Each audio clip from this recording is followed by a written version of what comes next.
et sœurs dans la foi, joignez-vous à nous pour dire la grandeur du Seigneur. Ensemble, proclamons sa gloire. Levez les yeux vers lui et rayonnez de joie.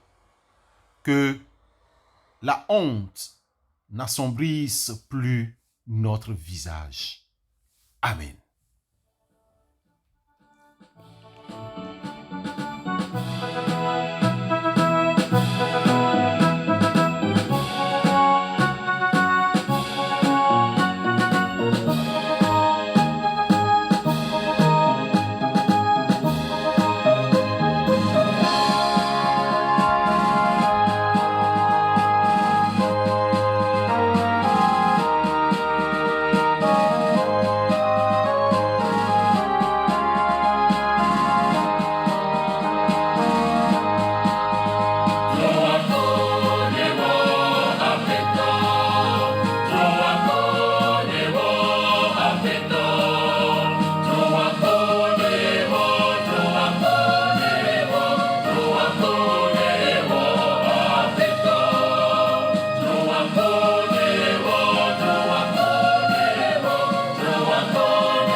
Bien-aimés dans la foi, nous continuons ce matin avec le thème de la justification. Hier, nous avons expliqué et placé ce concept dans son contexte. Ce matin, nous aimerions aborder 3 éléments. La justification par la grâce de Dieu, la justification par le sang de Jésus et la justification par la foi que nous avons en Dieu. En effet, bien-aimés dans la foi, nous sommes justifiés par grâce de Dieu. C'est Dieu lui-même qui nous justifie. Paul, dans l'épître à Tite, chapitre 3, le verset 7, nous rappelle que lorsque la bonté de Dieu, notre Sauveur, et son amour pour les hommes ont été manifestés, il nous a sauvés, non à cause des œuvres de justice que nous aurions faites, mais selon sa miséricorde, par le baptême de la régénération et le renouvellement du Saint-Esprit qu'il a répandu sur nous avec abondance par Jésus-Christ, notre Sauveur, afin que, justifiés par sa grâce, nous devenions en espérance héritiers de la vie éternelle. Tite 3, versets 4 à 7. Nous sommes devenus héritiers de la vie éternelle. Bien-aimés, le salut, y compris la justification, est l'œuvre de la grâce de Dieu.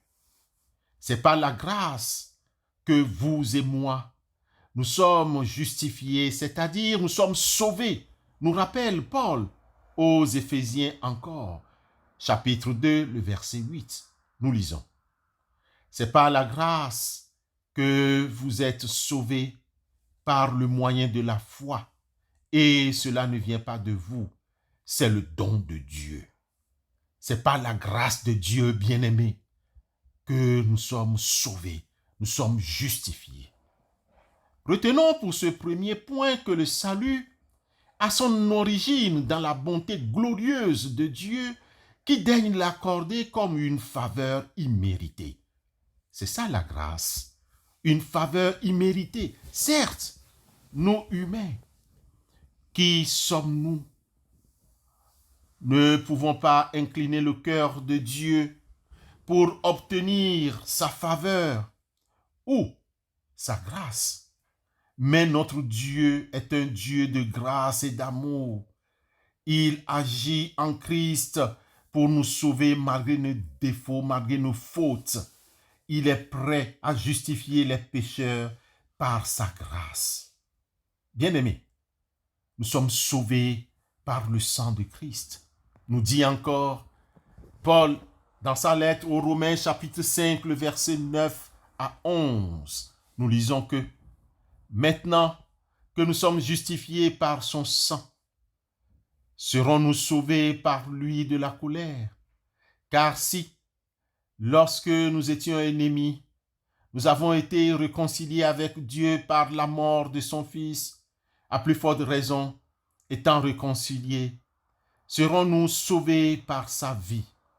Et non seulement cela, mais encore nous nous glorifions en Dieu par notre Seigneur Jésus-Christ, par qui maintenant nous avons obtenu la réconciliation. Frères et sœurs en Christ, le fondement de la justification, c'est la mort expiatoire de Christ. Ainsi, sur la base du sang versé sur le mont de Golgotha, où Christ est mort une seule fois pour nos péchés, lui qui est mort pour nous les injustes, afin de nous amener à Dieu. Pierre l'apôtre est plus explicite en ces termes. Christ aussi a souffert une fois pour les péchés, lui juste pour les injustes, afin de nous amener à Dieu, ayant été mis à mort quant à la chair, mais ayant été rendu vivant quant à l'esprit. 1 Pierre 3, le verset 18. Chers frères et sœurs en Christ, Christ s'est volontairement substitué à nous. Il a subi la punition. La justice divine est satisfaite. Voilà la bonne nouvelle qui nous est présentée ce matin. Nous sommes justifiés parce que nous croyons en lui. Son sang a coulé pour nous, pour nos péchés. Sa mort a payé notre dette. En tenant compte de cette rédemption, Dieu n'est pas injuste quand il justifie le pécheur repentant que nous sommes. Alors, bien-aimés, lisons pour mieux comprendre Paul aux Romains chapitre 3, les versets 23 à 26. Car tous ont péché et sont privés de la gloire de Dieu, et ils sont gratuitement justifiés par sa grâce, par le moyen de la rédemption qui est en Jésus-Christ. C'est lui que Dieu a destiné par son sang à être pour ceux qui croiraient victimes propitiatoires, afin de montrer sa justice, parce qu'il avait laissé impunis les péchés commis auparavant, au temps de sa patience, afin, dis-je, de montrer sa justice dans le temps présent, de manière à être juste, tout en justifiant celui qui a la foi en Jésus. Bien-aimés, nous sommes justifiés par la foi en Dieu. Dieu ne justifie certes pas tout le monde, mais celui ou celle qui a la foi en Christ Jésus, le salut. Justification comprise est accordée aux humains, mais à une seule condition. La justification est accordée par Dieu à celui ou celle qui croit en Christ Jésus. Plusieurs textes dans le Nouveau Testament relaient cette doctrine. Prenons par exemple Éphésiens chapitre 2, le verset 8. Éphésiens chapitre 2, le verset 8. Ou par exemple Jean 6, le verset 47. Jean 6, 47. Ou bien le livre des Actes des Apôtres au chapitre 10, le verset 43. Ou encore la première lettre de Pierre au chapitre 1, le verset 9. 1 Pierre 1, 9 et parallèle.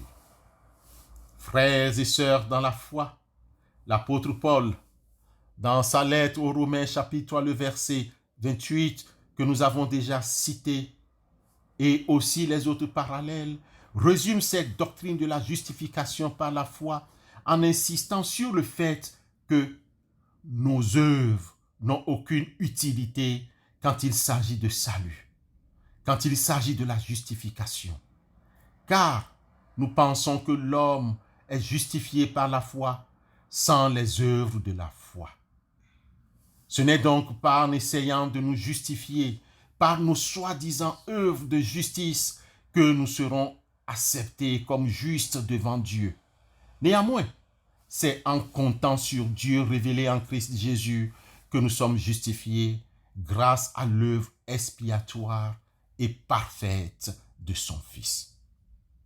Frères et sœurs dans la foi demeure le procédé par lequel nous recevons la faveur de la justification que Dieu nous accorde. Dieu est celui qui justifie, martèle encore Paul dans sa lettre aux Romains chapitre 8, le verset 33. Ce n'est pas à nous de nous justifier.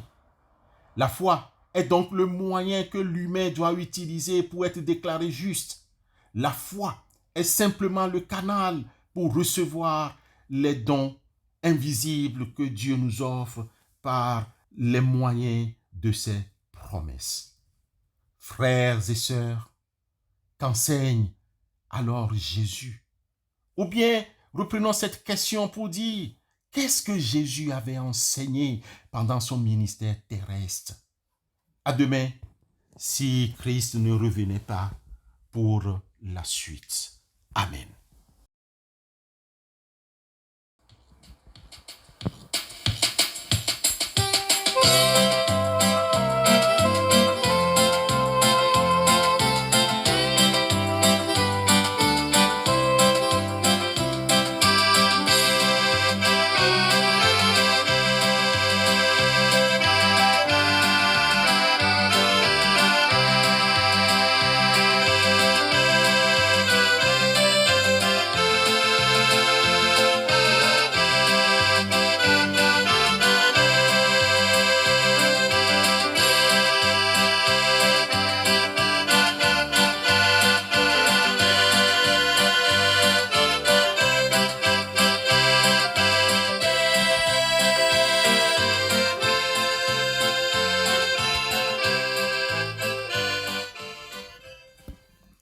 Louons et prions notre Dieu en utilisant les paroles du psaume 150. Louez l'Éternel, louez Dieu dans son sanctuaire, louez-le dans l'étendue céleste où éclate sa puissance. Louez-le pour son extraordinaire façon d'agir. Louez-le pour l'immensité de sa grandeur. Louez-le au son de la trompette. Louez-le avec le luth et la harpe. Louez-le avec le tambourin et avec des danses. Louez-le avec les instruments à cordes et la flûte. Louez-le avec les cymbales sonores. Louez-le avec les cymbales retentissantes. Que tout ce qui respire loue l'Éternel. Louez l'Éternel. Amen.